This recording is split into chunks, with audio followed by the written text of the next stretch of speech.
Wadhi misigano nyakora mgajuang gigukumare ko gikanyosa dek nyasaye mondo med hoy familia maro juang.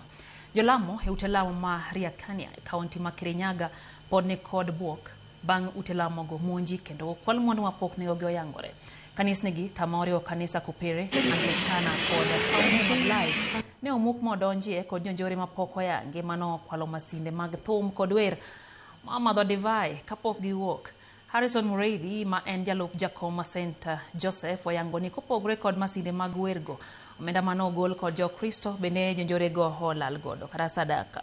Jalogo ma kanisnigo dwaro mondo apisas mag obila okonygi e berarita e alwora go.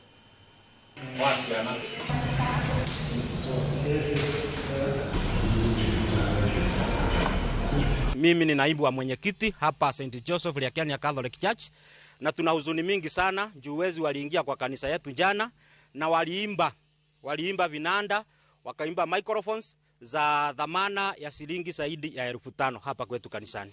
Vitu za wimbo waliimba vinanda, wakiimba keyboard na za dhamana ya shilingi zaidi ya 1,500 hapa kwetu kanisani.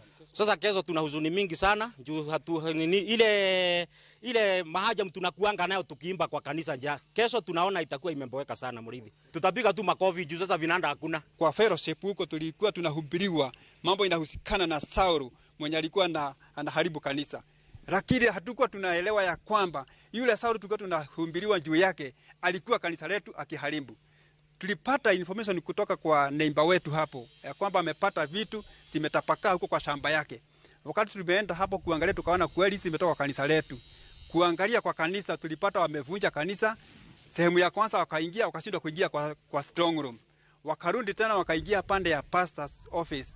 Ndio walifaulu kuvunja hapo, wakaingia ndani, wakachukua microphone, receiver zake. Na kanisa sera zilibwa jana ni yetu ya Katoliki ya Riakania St. Joseph.